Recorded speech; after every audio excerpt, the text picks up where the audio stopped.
Hi there. You scared the crap out of me. Oh, what's up, guys? GreekCreepyPasta here. Definitely not using guys the same way every YouTuber uses guys all the fucking time for every single sentence ever. It's kind of obligatory at this point, right? So, I wanted to take this quick moment before today's story to tell you guys how really appreciative I am of the support you've been giving me. It really does mean the world to me that, I can entertain all of you with what I do, because I really love doing it. My main thing is music and doing that here at music school, university, waiting for class to start at the ass crack of dawn. But this is kind of just like a passion project to this whole channel, and I really, really love doing it, and I'm so glad that you guys enjoy it. It just makes me really happy, and I just wanted to express that gratitude to you. But yeah, so enjoy today's story, and like I said in the description of my video from yesterday, I think it's a realistic goal that we could reach maybe 150 subs by Halloween, and as I said, I have some very, very special things lined up for Halloween week. So enjoy today's story, and I'll see you all very soon.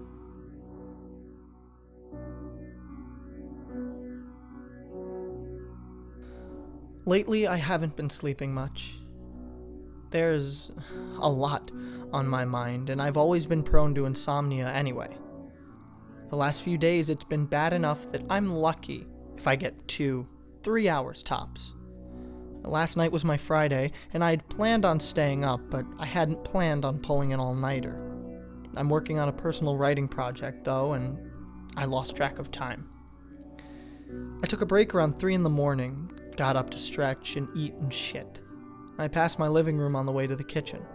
Like a lot of people, I leave my television on all the time, on a low volume, because I like having the background noise.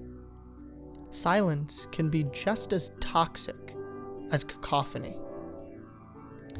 I live in a very small town, and the local news still has the traditional sign-off when the program ends for the night. An American flag waves while the anthem plays, and a message bids the viewer a good night. After that, it's just a test pattern until 6, when the early guys come on. When I passed by, the anthem was just coming to an end. I made a sandwich, and on the way back to the bedroom, I stopped to change the channel to something else. But the station wasn't playing its usual test pattern, and I sat down to see what was going on. Around here, the Forest Service puts out emergency broadcasts when someone goes missing or there's an issue in the park. Because our town is basically bordered on 3 sides by very dense woodland, anything that happens in the park affects us almost immediately. And alerts aren't that uncommon.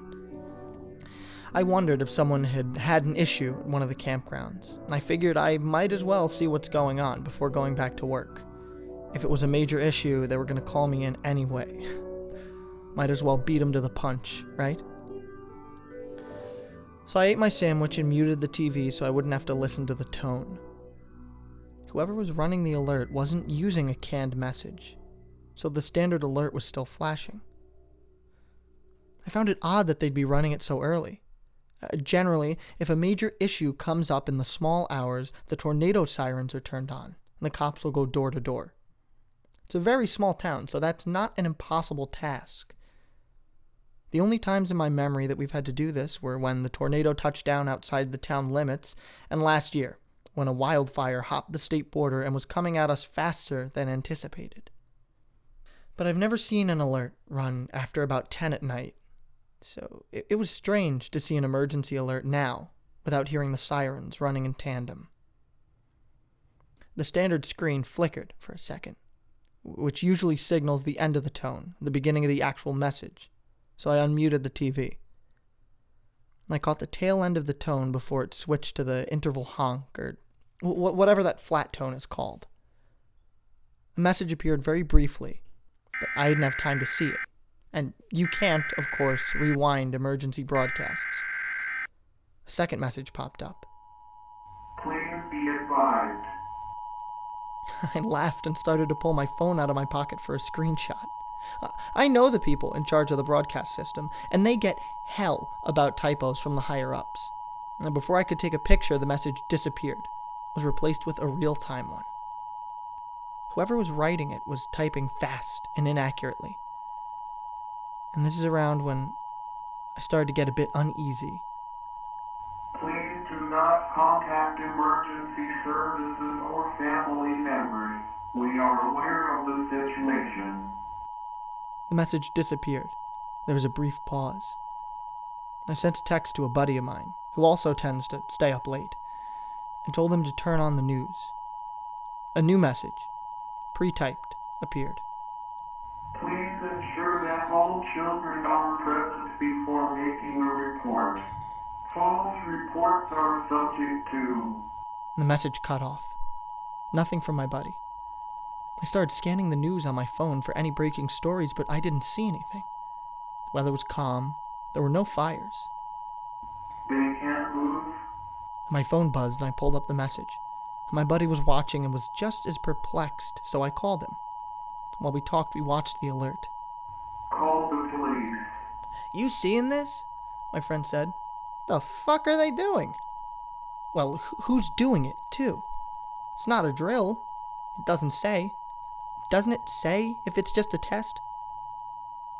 We were both quiet while we read the new message. Make them run. If they can't, go back inside and call 911. Don't let them see themselves. We don't know what happens. There's no way. This is a joke. Dude, someone's gonna get fired. I couldn't tell if he was trying to make me laugh or himself. At the tree line they get stuck, and they run in place, or they turn into something else. Please don't be afraid. They aren't your children. Your children are asleep. Both of us were quiet. Please avoid going between levels of your house. Stay where you are. Your children are not outside. They are upstairs in bed. What do we do? My buddy asked. Don't go up your stairs, I guess. And then we both started laughing for some reason. And we didn't stop until the next message popped up. Stay where you are. Your children are sleeping. They are asleep. Don't move, just stay where you are. Please stop calling. Don't look outside. It's not them. Read the prompts and follow. We don't know what they are. Stop calling. Weapons are ineffective. They can't leave the trees. Stay where you are. They are not your children. They are not your children.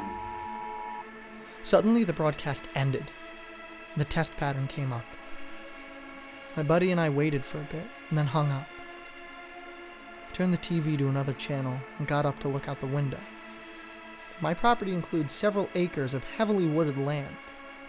I looked out in the backyard, where the tree line is the clearest. At the edge of the trees, I saw what I think was a small boy. He was running in place, in a very slow, almost robotic way. I couldn't make out any details, but he seemed familiar. He continued to run in place, his legs moving in big, exaggerated arcs, his arms pumping. I looked down for a second to unlock the door, and when I looked up, he was gone. As if he'd never even been there. I closed the door and locked it and moved to the bedroom. I made sure all the blinds were closed, but I didn't get much more work done. I don't work for the next 2 days, but this morning I texted my buddy to see what he's heard. He says only a few other people saw the broadcast, and the guys in charge are in deep water as to whether or not the situation, whatever it was real. It seems no one is talking. But he says our park had an emergency meeting this morning, and we've all been advised to keep an eye out for any unusual activity. They haven't specified what that activity might be. I doubt we'll ever learn anything one way or another. But I think I'll keep my blinds closed at night for now.